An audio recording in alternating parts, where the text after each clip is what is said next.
আল্লাহ দেখতে চাইলেন ওই ছেলের জন্য মায়া বেশি নাকি আল্লাহর জন্য বেশি। আল্লাহ ডেকে বললেন, ইব্রাহিম দেখি হৃদয়ে কার জন্য দরদার ভালোবাসাটা বেশি। যাও আমার সন্তুষ্টির জন্য ৮৬ বছর বয়সে পাওয়া কলিজার টুকরা দুধের বাচ্চা ইসমাইলকে জবাই করে আমার খুশি অর্জন করো। জবাই করো, স্যাক্রিফাইস করো, আমার জন্য উৎসর্গ করো। এবার আল্লাহ দেখলেন সাইয়েদনা ইব্রাহিমের হৃদয়ের মধ্যে ইসমাইলের জন্য ভালোবাসা বেশি না কম? কত বেশি জানেন?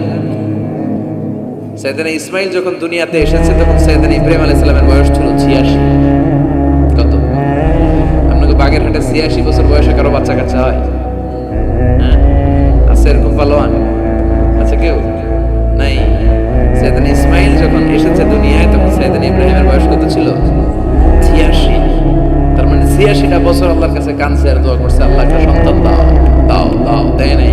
৮৬ বছর বয়সে যে সন্তানটা দিল ওই সন্তানের প্রতি মায়া, দরদ, মোহব্বত, ভালোবাসা বেশি না কম?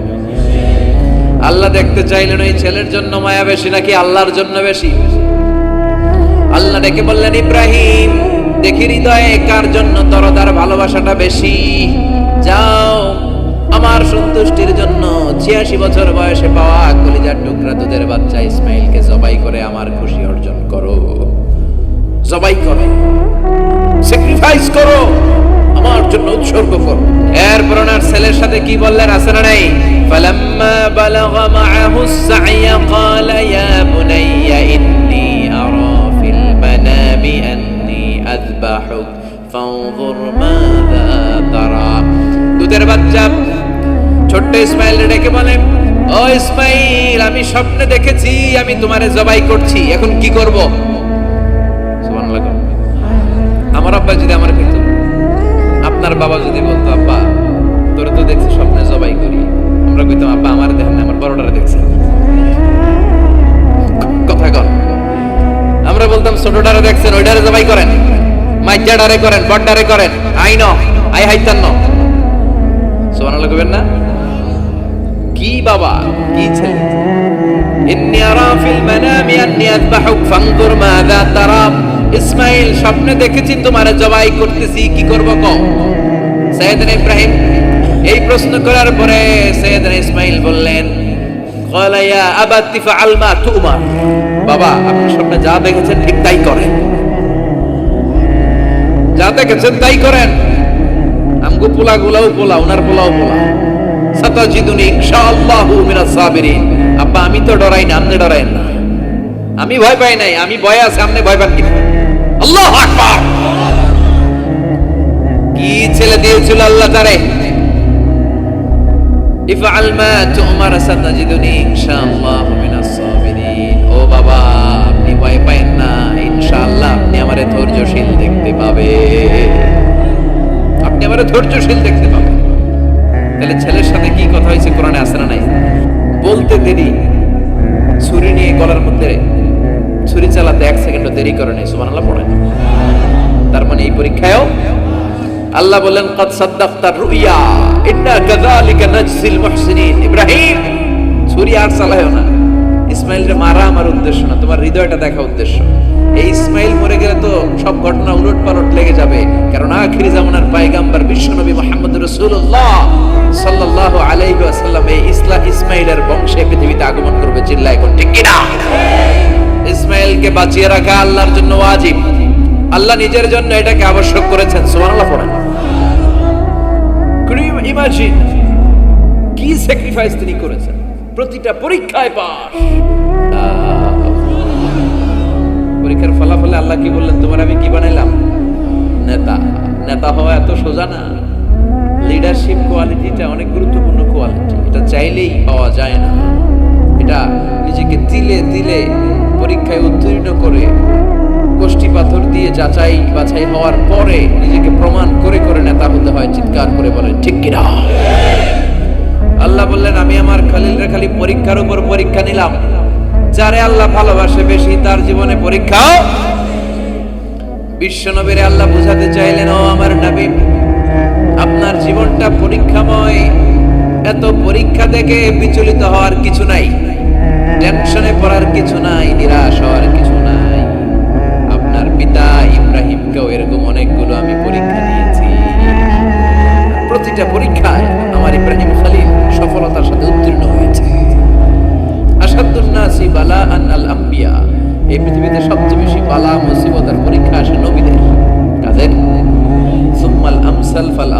এরপরে সিদ্দিকীনদের, শুহাদাদের, সালেহিনদের।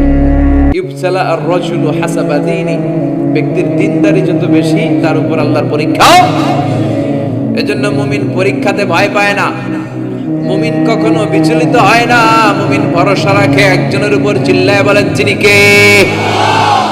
আল্লাহ বললেন পরীক্ষার পর পাহাড় সম পরীক্ষা দিয়ে আমি আমার খলিল ইব্রাহিমকে যাচাই করেছি। একটা পরীক্ষায় ইব্রাহিম ফেল করে নাই, প্রতিটা পরীক্ষায় পাস।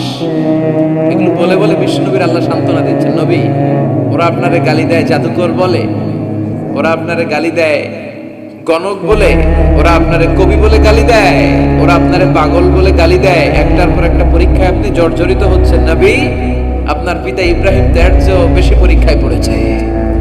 দুনিয়াতে আমরাও যারা পরীক্ষার শিখা, আমরাও সাইয়েদনা ইব্রাহিমের জীবনী থেকে শিক্ষা নেওয়ার দরকার আছে না নাই? গালি আসবে, মন্দ কথা আসবে, বিপদ আসবে, জেল জরিমানা আসবে, ঝুঁকি আসবে। এই ঝুঁকি আর রিস্কের মধ্য দিয়ে কালিমার দাওয়াতের প্রচারের কাজ করতে হবে। চিল্লায় এখন ঠিক কিনা? এটাই মুমিনের বৈশিষ্ট্য। ঝুঁকি, বিপদ, পরীক্ষা, বালা, মুসিবত এগুলো মুমিনের লক ছাড়ে না, বীজ ছাড়ে না। কারণ মুমিনরে পছন্দ করে কে? মুমিন খুব ভালো করেই জানে বিপদের পরে বিজয় দান করবে কে।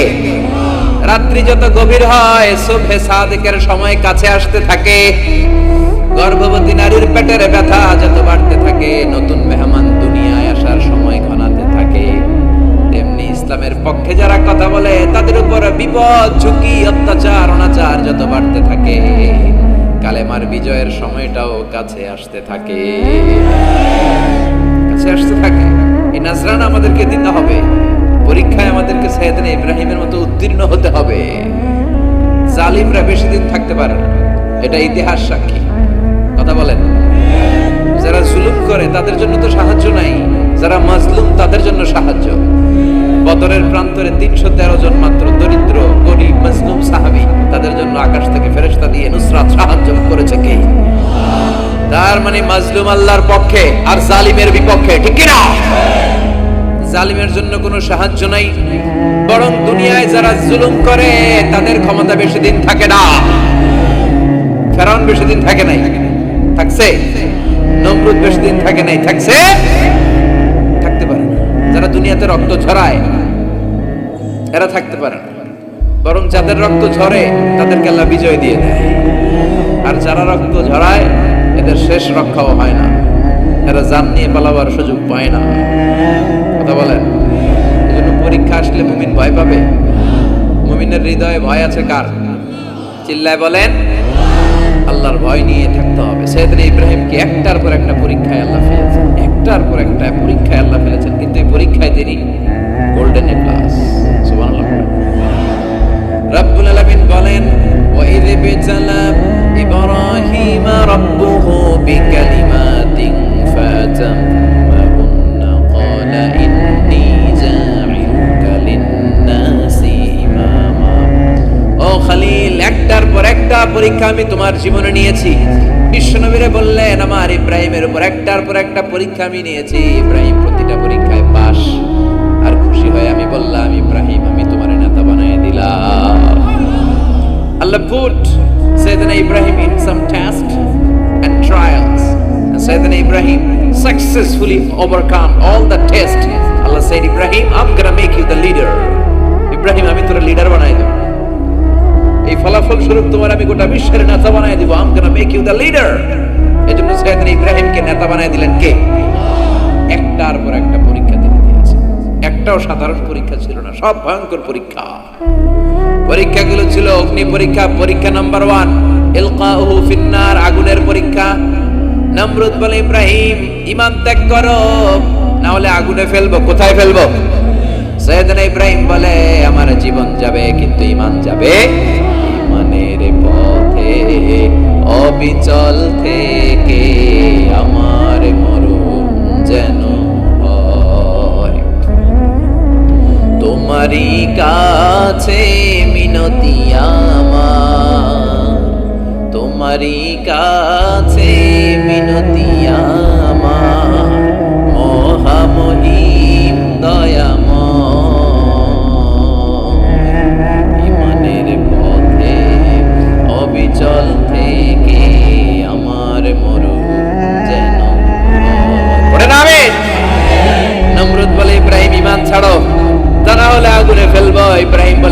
যাবে কিন্তু ঈমান যাবে।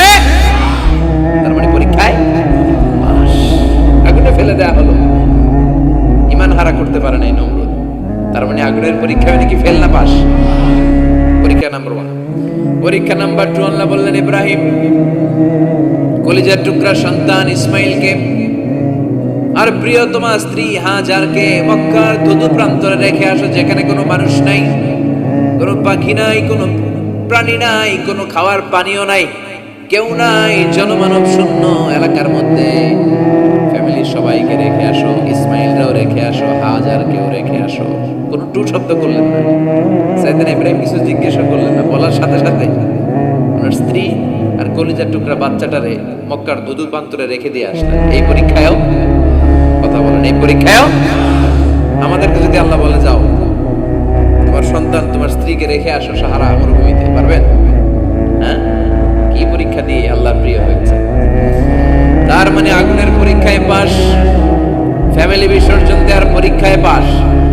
আবার আল্লাহ বললেন ওয়াজআলনা ফি যুররিয়াতিহিন নুবুওয়াতা ওয়াল কিতাব, আমি খুশি হয়ে এই ইব্রাহিমের বংশের মধ্যে নবুয়ত দিয়েছি, আবার কিতাবও দিয়েছি। সুবহানাল্লাহ বলেন। তিনি নবুয়ত দিয়েছেন। পৃথিবীতে যত নবী আসছে সব সাইয়েদনা ইব্রাহিমের নাতিপুতি।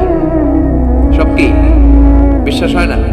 এই পৃথিবীতে যত পয়গম্বর এসেছেন তার 99.99% নবীরাই ওনার ছেলে আর নাতিপুতি। চিল্লায় পড়েন আল্লাহু আকবার। এজন্য ওনারে বলা হয় আবুল আম্বিয়া, father of the all prophets, সব নবীদের বাবা। ওনার বয়স যখন 86 তখন আল্লাহ সাইয়েদনা ইসমাইলকে দিলেন। বয়স যখন 100 তখন সাইয়েদনা ইসহাক আলাইহিস সালামকে আল্লাহ দিলেন।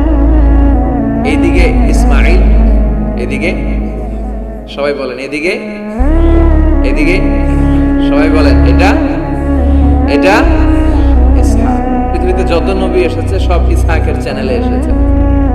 সাইয়েদনা ইসহাক আলাইহিস সালামের চ্যানেলে এসেছে। সাইয়েদনা ইসমাইলের চ্যানেলে নবী নাই, কোন নবী নাই, নবী ছাড়া চ্যানেল। আর এখানে যত হাজার হাজার লক্ষাধিক নবী এসেছে সব নবী ইসহাক আলাইহিস সালামের চ্যানেলে যারা এসেছে সব নবীরা অন্যান্যদেরকে বলে যাইতো, তার উম্মতকে বলে যেত যে সবশেষে একজন নবী আসবে, তিনি হবেন সর্বশ্রেষ্ঠ নবী, তিনি হবেন সর্বশ্রেষ্ঠ নবী।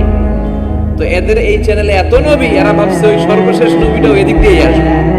কিন্তু আল্লাহ হাজার হাজার লক্ষ নবী এই চ্যানেলে পাঠালেন, কিন্তু সর্বশেষ নবীটা এখানে পাঠালেন না। সর্বশেষ চ্যানেলের নবীটা আল্লাহ এই চ্যানেলে পাঠাই দিলেন। সর্বশেষ নবীটা সাইয়েদনা ইসমাইলের চ্যানেলে এসেছে। এজন্য ওরা হচ্ছে বানি ইসরাইল আর আমরা হচ্ছে বানি ইসমাইল। সুবহানাল্লাহ পড়বেন না? উনার ধর্ম, উনার চেইন থেকে ইহুদিবাদ, খ্রিস্টবাদ, ইসলাম, এই 3 ধর্মের জন্য। ইহুদিবাদও আল্লাহর দেয়া ধর্ম, খ্রিস্টবাদও আল্লাহর দেয়া ধর্ম, কিন্তু আল্লাহর দেয়া শরীয়তের উপর ওরা অবশিষ্ট থাকে নাই, থেকেছে শুধু ইসলাম, ঠিক কিনা? এজন্য আমরা প্রত্যেক নামাজে পড়ি গায়রিল মাগদুবি আলাইহিম ওয়ালাদ-দাল্লিন। ও আল্লাহ, গায়রিল মাগদুব, যাদের উপর তোমার রাগ ক্রোধ, তাদের পথ আমরা চাই না, ওরা হলো ইহুদিরা। ওয়ালাদ-দাল্লিন, আর যারা ভ্রষ্ট তাদের পথও চাই না, এরা হলো নাসারারা। 3 ধর্মের গোড়া সাইয়েদনা ইব্রাহিমের সাথে লেগেছে। এজন্য এই 3 ধর্মকে একসাথে বলে কম্পারেটিভ রিলিজিয়ন, তুলনামূলক ধর্মতত্ত্বের ভাষায় অ্যাব্রাহামেটিক ফেইথ। কি বলে? অ্যাব্রাহামেটিক ফেইথ বলে। এজন্য ওনাকে বলা হয় আবুল আম্বিয়া। সব নবীরা এই চ্যানেলে এসেছে, তার মানে সব নবী সাইয়েদনা ইব্রাহিমের নাতিপুতি। আবার এই প্রতিটা নবীর জন্য আল্লাহ তাআলা আকাশ থেকে কিতাব নাজিল করেছেন। চিল্লায়ে বলেন ঠিক কিনা? আল্লাহ বলে ইব্রাহিম তোমারও আমি কিতাব দিলাম। সাইয়েদনা ইব্রাহিম আলাইহিস সালামের উপর কিতাব আছে না নাই? ওই কিতাবের নাম কি? কে পারে? ইন্না হাযা লাফিস সুহুফিল উলা সুহুফি ইব্রাহিম ওয়া মূসা। সুহুফি ইব্রাহিম, সাইয়েদনা ইব্রাহিমকে আল্লাহ তাআলা সহিফা দান করেছেন। চিল্লায়ে পড়েন আল্লাহু আকবার।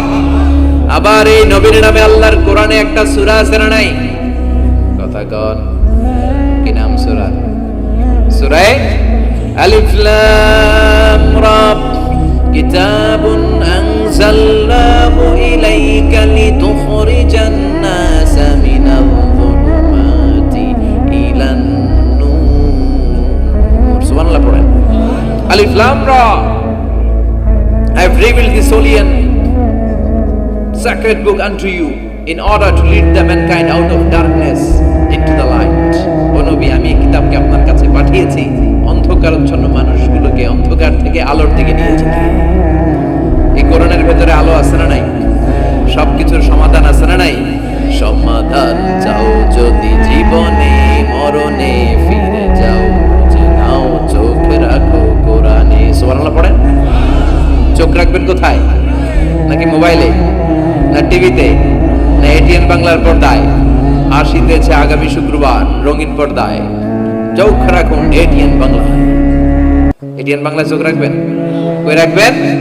সমাধান চাও যদি জীবনে মরণে ফিরে যাও, খুঁজে নাও চোখ রাখো কোরআনে। ঠিক কি না? If you want the solution this dunya and akhira, go back, have a look to the holy Qur'ane. সুবহানাল্লাহ। কি নবী আল্লাহ বানালেন, ওই নবীর নামে আল্লাহ একটা সূরা দিলেন। আবার আল্লাহ বললেন, ও দুনিয়ার মুসলমানেরা শোনো, তোমাদেরকে মুসলমান বলে নাম করেছে সাইয়েদনা ইব্রাহিম। ঠিক কি না?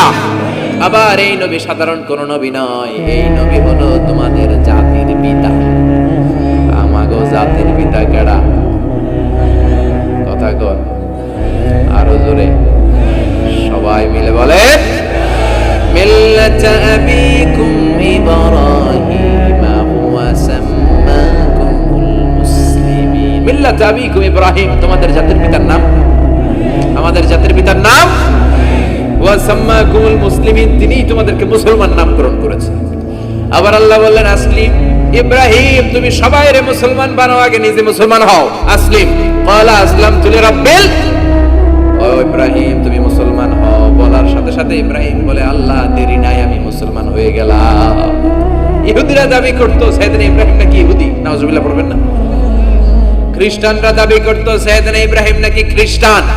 আল্লাহ বলে, মা কানা ইব্রাহিম ইয়াহুদিয়ান ওয়ালা নাসরানিয়ান ওয়ালাকিন কানা হানিফান মুসলিমা।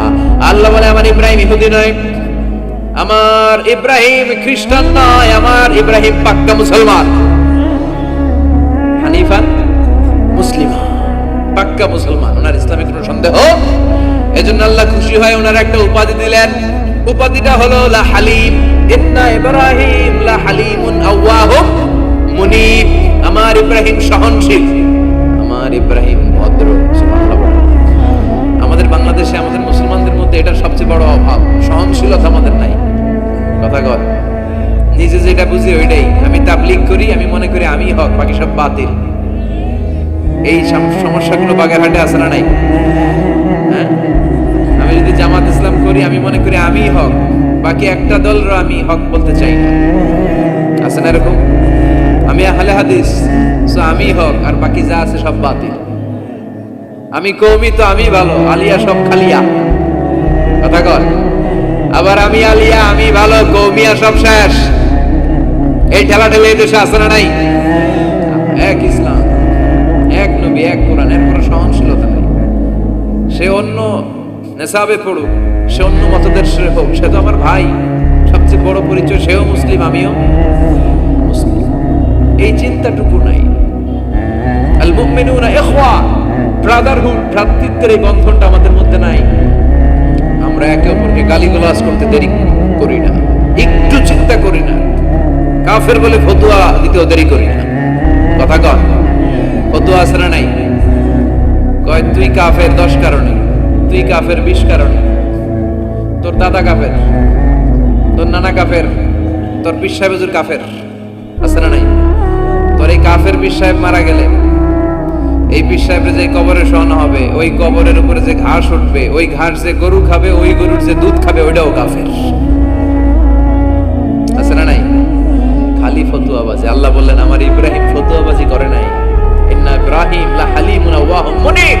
আমার ইব্রাহিম ছিল সহনশীল, ভদ্র একজন নবী। চিৎকার করে বলতে হবে, ঠিক কি না? আবার আল্লাহ বললেন, আমার ইব্রাহিমকে আমি খলিল উপাধি দিয়েছি। ইত্তাখাযাল্লাহু ইব্রাহিমা খলিলা। আল্লাহ বললেন, গোটা বিশ্বের মধ্যে থেকে কাউরে আমি খলিল বলে গ্রহণ করি নাই, একমাত্র ইব্রাহিমকে ছাড়া। ইব্রাহিম আলাইহিস সালামকে ছাড়া কাউরে আল্লাহ খলিল বানাইছে? খলিল মানে বন্ধু। খলিল মানে, সবাই বলেন খলিল মানে। সাইয়েদনা ইব্রাহিমকে বানাইছেন খলিল, আর বিশ্বনবীকে বানাইছেন হাবিব। বিশ্বনবীর কি বানাইছে? সাইয়েদনা ইব্রাহিম খলিল, বাপ বেটা, একজন খলিল একজন হাবিব। বাপ কা বেটা সিপাহী কা ঘোড়া, কুছ না হতো থোড়া থোড়া, ঠিক কি না? বাপ ভালো তার বেটা ভালো তাই, মা ভালো তার ঝি, গাই ভালো তার দুধ ভালো রে, দুধ ভালো তার ঘি। বাবা যদি ভালো হয় ছেলে ভালো, মা যদি ভালো হয় মেয়ে ভালো, গাই যদি ভালো হয় দুধ ভালো, দুধ ভালো তো ঘি ভালো। কথা বলেন, যেমন বাপ তেমন বেটা। বাবা হলেন খালিল, ছেলে হলো হাবিব। খালিল মানেও বন্ধু, হাবিব মানেও বন্ধু। খালিল মানে এমন বন্ধু যেই বন্ধু আল্লাহরে খুশি করার জন্য কাজ করে। কথা বুঝতে হবে। খালিল মানে এমন বন্ধু যেই বন্ধু আল্লাহরে খুশি করার জন্য কাজ করে। আর হাবিব মানে এমন বন্ধু যেই বন্ধুরে খুশি করার জন্য আল্লাহ নিজেই কাজ করে। কার দাম বেশি?